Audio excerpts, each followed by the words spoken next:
जय हिंद दोस्तों, स्वागत है आपका हमारे इस YouTube channel GGN rankers academy, जिस पर आज हम स्टार्ट करेंगे क्लास 12th की फिजिक्स।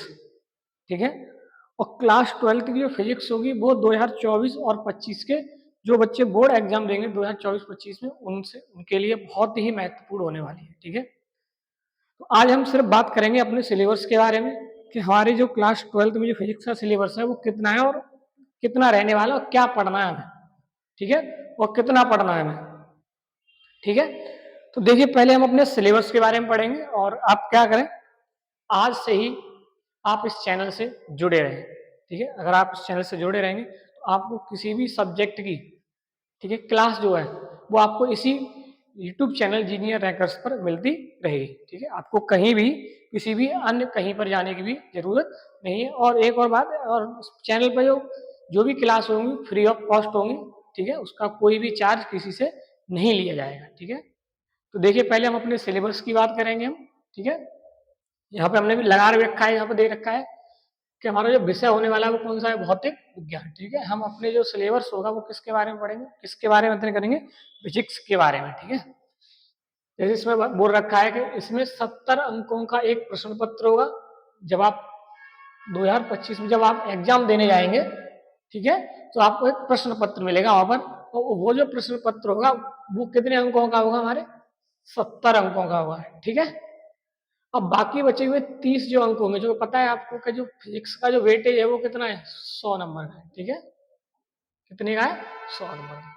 उसमें जो 70 अंक होगा उसका प्रश्न पत्र होगा, 30 अंक जो है, ठीक है, वो आपको प्रयोगात्मक जो प्रैक्टिकल वगैरह होंगे वहां के आपको वहां से मिल जाएंगे। ठीक है, और न्यूनतम उत्तीर्ण अगर आपको पास ही होना है तो आपको 33 नंबर आपको लाने पड़ेंगे। ठीक है, अगर आप 33 नंबर लाते हैं तो आप इस विषय में क्या हो जाते हैं, पास हो जाएंगे। ठीक है, देखिए सिलेबस के बारे में देखेंगे पहले एक एक करके। ठीक है, बिल्कुल ध्यान से देखते रहें। जैसे हमारी जो भौतिक विज्ञान है उससे कितने खंड है, हमारे 2 खंड है। कितने खंड है, 2 खंड। उसमें पहला जो खंड है, खंड का, ठीक है, उसमें कितनी यूनिट है। ठीक है, जो नंबर हमारे डिवाइड कर रखे हैं, ठीक है, जो मतलब खंड का है जो है वो कितने नंबर का आएगा, हमारे 35 नंबर का आएगा। कितने नंबर का आएगा, 35 नंबर का आएगा। ठीक है ना, अब 35 नंबर किस में से किस हिसाब से आएंगे उनका हम डिवाइडेशन देख लेंगे। ठीक है, अब अगर हम इकाई की बात करें, इकाई को इंग्लिश में बोलेंगे हम यूनिट, तो पहली जो खंड होगा उसमें कितने खंड है हमारे, 4, सॉरी 5 खंड, 2 3 4 5, कितने, 5। ठीक है, और 5 में जो पहली वाली जो यूनिट होगी, ठीक है, वो रहेगी स्थिर वैद्युत की, पहली वाली जो यूनिट रहेगी। ठीक है, दूसरी यूनिट है वो है धारा विद्युत। ठीक है, तीसरी यूनिट रहेगी धारा का चुंबकीय प्रभाव तथा चुंबकत्व। और बहुत अच्छे से पढ़ेंगे, सारी यूनिट जो दे रखी होंगी। अगली यूनिट है विद्युत चुंबकीय प्रेरण तथा प्रत्यावर्ती धारा, मतलब ऑल्टरनेटिव करंट, एसी और डीसी, इसके बारे में हम पढ़ेंगे। विद्युत चुंबकीय तरंगे, ठीक है, ये भी हमारी एक यूनिट है। अब जो पहली यूनिट रहेगी स्थिर वैद्युत की वो आएगी कितने नंबर की, यहाँ पर 8 नंबर की। ठीक है ना, कितने नंबर की आएगी, 8 नंबर की। अगर यहीं पे अगर हम बात करें दूसरी यूनिट की तो वो नंबर की आएगी 7 की। अगर हम तीसरी यूनिट की बात करें, ठीक है, विद्युत धारा का चुंबकीय प्रभाव, वो भी कितने नंबर की, 8 नंबर की। ठीक है ना, आगे अगर हम देखें ऑल्टरनेटिव करंट एसी डीसी, तो वो आएगा हमारा 8 नंबर का। और लास्ट जो सबसे छोटा चैप्टर होगा, ठीक है, विद्युत चुम्बकीय तरंग है, उसी में ये जो पहला पार्ट होगा एक ही वीडियो में खत्म कर लेंगे, ये आएगा 4 नंबर का। ठीक है, ये है हमारा खंड का सिलेबस। ठीक है, या कह सकते हैं यूनिट। हर एक यूनिट कितने नंबर की आएगी यहाँ पे हमने बता रखा है, टोटल कितने नंबर की होगी, 35 नंबर की। और इसमें हमारा टारगेट रहेगा 35 में से 35 नंबर लाने का। ठीक है, अब दूसरे वाले में अगर हम देखें खंड ख में, खंड ख में कितनी यूनिट दे रखी है हमें, 4। ठीक है, कितनी यूनिट दे रखी है हमें, 4, और खंड क में 5 यूनिट। ठीक है, अगर हम बात करें इसमें कौन कौन सी यूनिट है, तो ये पहली यूनिट है वो रहने वाली है प्रकाश की, जिसमें हम क्या करेंगे, प्रकाश के बारे में अध्ययन करेंगे कि प्रकाश है क्या चीज। ठीक है, और बहुत बड़ी यूनिट भी है ये प्रकाश की। ठीक है, और सबसे ज्यादा नंबर की भी आएगी, कितने नंबर की आएगी यहाँ पर, 13 नंबर की। ठीक है, बहुत अच्छे से क्लियर करेंगे। अगर हम दूसरी यूनिट की अगर हम बात करें, कौन सी यूनिट की बात करें हम? दूसरी यूनिट की अगर हम बात करें तो दूसरी जो यूनिट है वो है द्रव और द्वैत प्रकृति। ठीक है, मतलब जो द्रव और तरंग को मिला देते हैं यहाँ पर। ठीक है, द्रव और तरंगे एक ही हो जाती हैं। ठीक है, मतलब द्रव्य को तरंग में और तरंग को द्रव्य में बदला जा सकता है दूसरी वाली यूनिट में। अगर हम यहीं पे बात करें तीसरी यूनिट की, परमाणु तथा नाभिक। ठीक है, ये कितने नंबर की है? 8 नंबर की। ठीक है, परमाणु तथा नाभिक, जिसमें हम परमाणु के बारे में पढ़ेंगे, अणु के बारे में पढ़ेंगे। ठीक है, और बहुत सारी जो नियम होंगे या कॉन्सेप्ट होंगे उसी को भी पढ़ेंगे, संभारिक समस्थानिक। ठीक है, अब जो लास्ट में यूनिट है, लास्ट कौन सी है? वो इलेक्ट्रॉनिक युक्तियां। बहुत कठिन लगती है बच्चों को, ठीक है, लेकिन बहुत आसान बना देंगे इसे। ठीक है, कितने नंबर की आएगी? 8 नंबर की। टोटल अगर हम करेंगे तो टोटल हो जाएंगे कितने? 35 नंबर। तो खंड का जो है वो भी 35 नंबर का आना है, और जो दूसरा खंड है वो भी 35 नंबर, मतलब टोटल 70 नंबर। ठीक है, और हमारा जो टारगेट रहने वाला है वो कितना रहने वाला है? 95 प्लस। ठीक है, बिल्कुल आसानी से नंबर आ जाएंगे अगर आप थोड़ी सी भी क्या करेंगे? मेहनत करेंगे। ठीक है, थोड़ी सी भी आप क्या करते हैं? अब देखते हैं कि जो यूनिट हमें दे रखी है उसमें कौन कौन से नियम रहेंगे या कौन सी यूनिट में कितना हमें पढ़ना है। देखिए, ये है हमारी पहली यूनिट। कितने नंबर की? 8 नंबर की, जिसमें हम पढ़ेंगे आवेश के बारे में कि आवेश क्या होता है, पहले से पढ़ेंगे। शुरुआत ही हमारी यहीं से होती है आवेश के बारे में। और आप ये समझ लिए कि पहला जो खंड रहेगा हमारा वो शुरू से लेके एंड तक बात करेगा किसकी? आवेश की। किसकी? आवेश की। ठीक है, तो आवेश आप समझ सकते हैं, जब हम पूरे खंड का में आवेश के बारे में, आवेश का ही अध्ययन करेंगे तो कितना इंपॉर्टेंट हो सकता है, इसलिए आवेश को समझना। सबसे पहली जो क्लास होगी इसके बाद वो आवेश के बारे में ही होगी, आवेश क्या होता है इसके बारे में बात करेंगे। ठीक है, आगे बहुत सारी बातें, इसमें कूलाम का नियम पढ़ेंगे हम, बहुल आवेशों के बीच बल भी पढ़ेंगे, और अध्यारोपण का सिद्धांत, सुपर पोजिशन थ्योरम भी पढ़ेंगे इसमें। ठीक है, वैद्युत क्षेत्र पढ़ेंगे। ठीक है, वैद्युत क्षेत्र, वैद्युत बल रेखाएं। ठीक है, यहाँ पर दे रखी है, यहाँ पे क्या क्या पढ़ेंगे हम पहली वाली यूनिट में, वो सारी चीज यहाँ पे लिखी हुई है। समांतर पट्टिका संधारित्र, संधारित्र किसे कहते हैं? ठीक है, ध्रुवण, वैद्युत विभव किसे कहते हैं? समविभव पृष्ठ किसे कहते हैं? इन सारे जो नियम होंगे, सारे कॉन्सेप्ट होंगे, वो इस वाले चैप्टर में हम, या पहली वाली यूनिट है इसमें खत्म कर लेंगे। ठीक है, अब देख लेना, आपने स्क्रीनशॉट ले लेना। ठीक है, यह हमारा जो टेलीग्राम चैनल है, ठीक है, जीजीएन रैंकर्स एकेडमी के, वहां पे आप देख लेना, उसकी इसकी जो पीडीएफ है वहां पे आपको मिल जाएगी। और जो दूसरी यूनिट है धारा विद्युत, ठीक है, विद्युत धारा, जिसमें हम पढ़ेंगे विद्युत धारा क्या होती है। अब विद्युत धारा की बहुत आवश्यकता होती है, पंखा चलता है, ठीक है, बल्ब वगैरह सब कैसे चलते हैं? विद्युत धारा से। ठीक है, तो बहुत जरूरी है पढ़ना। अपवाह वेग बहुत आता है पेपर में। ठीक है, गतिशीलता और ज्यादा इंपॉर्टेंट समझ लिए यहाँ पे। ठीक है, और ये किरचॉफ का नियम।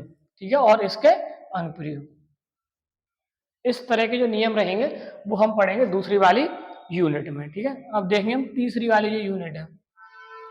आज सिर्फ हम बात करेंगे किसकी? अपने सिलेबस की।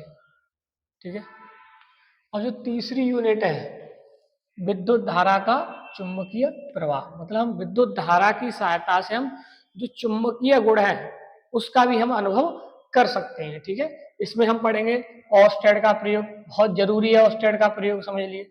अगर आपने ऑस्टेड का प्रयोग समझ लिया तो बायो सेवर्ट का नियम, धारा लूप, इसको समझने में आपको कोई समस्या नहीं होने वाली है। ठीक है, इसी में आगे है, अगर देखें समान विद्युत चुंबकीय क्षेत्र में गतिमान आवेश पर बल, IBL sine theta, QV sine theta, क्षण चुंबक, ठीक है, चुंबकीय द्विध्रुव, लोह चुंबकीय, प्रचुंबकीय। ठीक है, इनके उदाहरण जो अभी 2024 में जो पेपर हुआ था उसमें भी आया हुआ है। ठीक है, देखिए,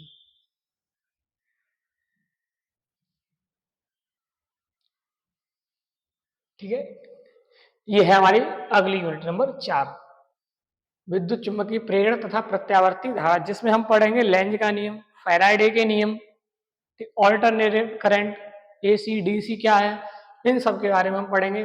वाटहीन धारा पढ़ेंगे, और सबसे ज्यादा जो AC जनरेटर और ट्रांसफार्मर भी पढ़ेंगे। ठीक है, ट्रांसफार्मर क्या होता है इसके बारे में पढ़ेंगे। ठीक है, अगली अगर देखें हम यूनिट खंड दूसरे वाले की, दूसरे खंड में क्या पढ़ेंगे हम, प्रकाश के बारे में पढ़ेंगे, ठीक है, प्रकाश का परावर्तन, गोलीय दर्पण, दर्पण सूत्र, प्रकाश का अपवर्तन, ठीक है। इस तरह की जो घटना है प्रकाश की वो हम पढ़ेंगे प्रकाश की जो यूनिट है उसमें, ठीक है। अगर हम और देखें यहाँ पे आगे, जैसे यहाँ पे दे रखा है सूक्ष्मदर्शी पढ़ना है हमें, ठीक है, क्या पढ़ना है, सूक्ष्मदर्शी पढ़ना है, और खगोलीय दूरदर्शी पढ़ना है हमें, दूरदर्शी, दूर की वस्तुओं को देखने के लिए, ठीक है। और सबसे ज्यादा जो आने वाला है वो हाइगेंस नियम आते हैं इसमें, हाइगेंस तरंग सिद्धांत, ठीक है, तरंगाग्रह किसे कहते हैं, ठीक है। आगे देखेंगे फ्रिंज चौड़ाई भी, पोलराइड, ध्रुवण प्रकाश, ये सारी घटनाएं जो प्रकाश की होती हैं वो हम सब पढ़ेंगे हम प्रकाश की, ठीक है।